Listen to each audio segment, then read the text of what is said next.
History remembers warriors. There was once a city feared across the ancient world.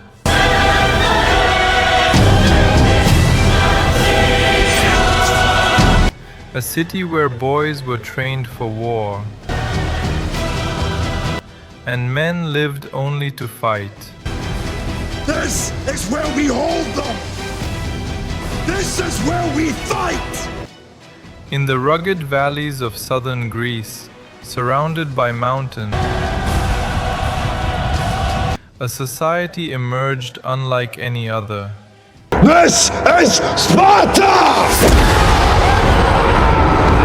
Sparta rose in the region of Laconia, in the southeastern Peloponnese. According to legend, the city was founded by Lacedaemon, a son of Zeus. But history tells a different story. Around the 9th century BC, a Greek-speaking group known as the Dorians settled in the region. Over time, their villages merged, and a powerful warrior state was born. But Sparta's strength did not come peacefully. Through brutal conflicts known as the Messenian Wars, Sparta conquered neighboring lands. The defeated people became the Helots, and a massive enslaved population forced to farm the land and provide food for the Spartan state. This system allowed Spartan citizens to focus on one thing, which is war. In Sparta, childhood was not gentle. At the age of 7, boys left their families and entered the agoge, a state-run training system designed to break weakness and build warriors.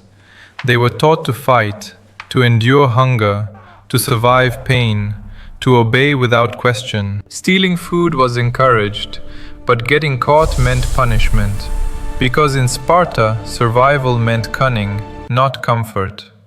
By the age of 20, they became soldiers. By 30, they became full citizens.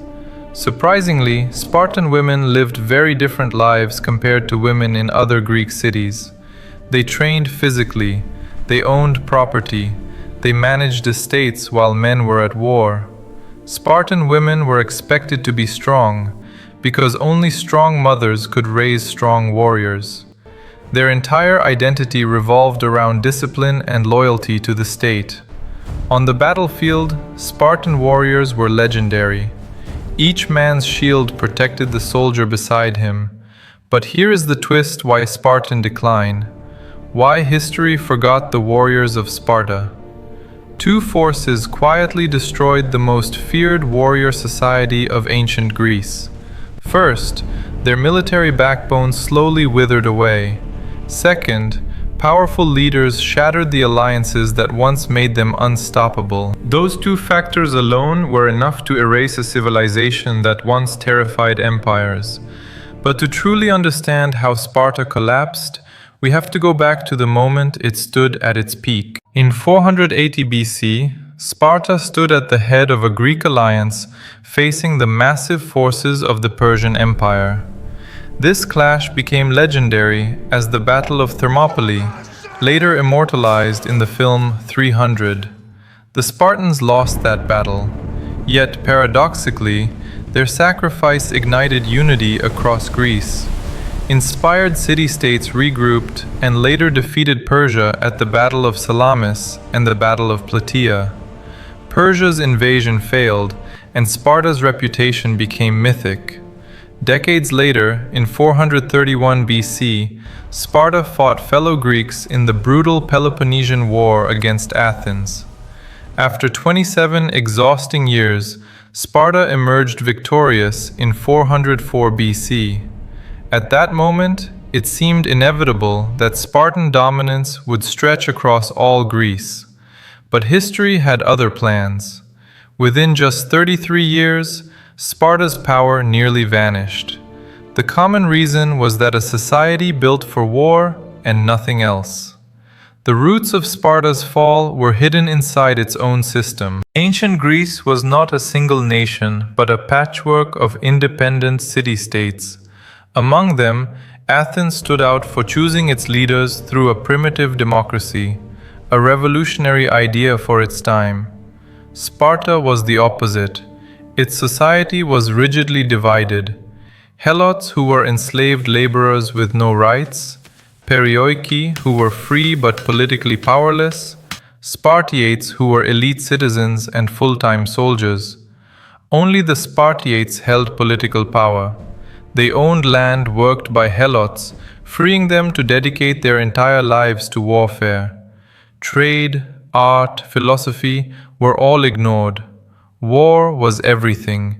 Even childhood was weaponized. Weak infants were abandoned. Boys were taken at age 7 and thrown into the brutal agoge training system, where survival, endurance, and obedience mattered more than knowledge. This system created legendary warriors, but it also planted the seeds of extinction. Another reason was shrinking citizen population. Sparta's army depended entirely on Spartiates, but their numbers kept shrinking. For example, they were 9,000 in the 7th century BC, 8,000 in 480 BC, 4,500 in 431 BC, 1,500 in 371 BC, 700 by 250 BC. This wasn't just decline, it was demographic collapse. Constant wars killed them. Economic inequality divided them. Wealth concentrated in elite families, while poorer citizens lost status if they couldn't afford communal military contributions.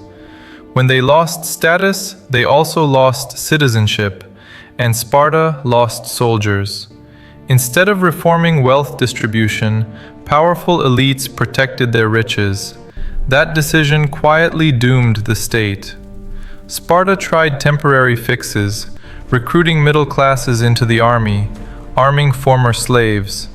But these were emergency solutions, not structural ones. The system itself was failing. And then came two men who accelerated the fall. The first catalyst was Lysander, and the second catalyst was Agesilaus II. Lysander became a hero after destroying Athens' navy. His fame gave him enormous influence and dangerous ambition. Sparta had promised its allies freedom during the war. After victory, Lysander instead installed pro-Spartan regimes everywhere. Allies felt betrayed. Revolts erupted. Former partners turned hostile. His interference in Persian royal politics later dragged Sparta into unnecessary conflicts.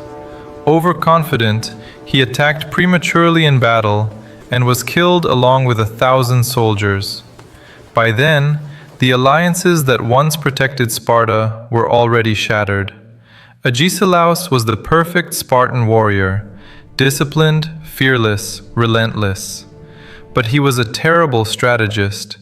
He treated diplomacy like combat, ignored changing tactics, and believed Spartan courage alone guaranteed victory.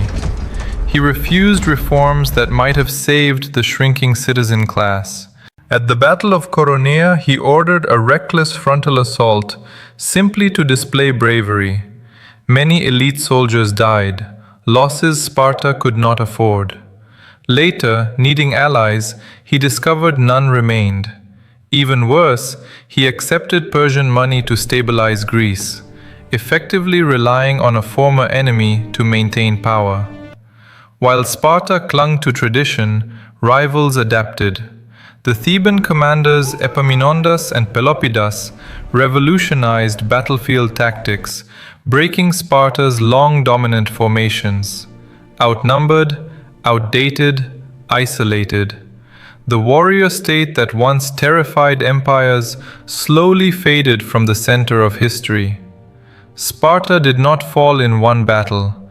It was defeated by its own system, its own leaders, and its refusal to change.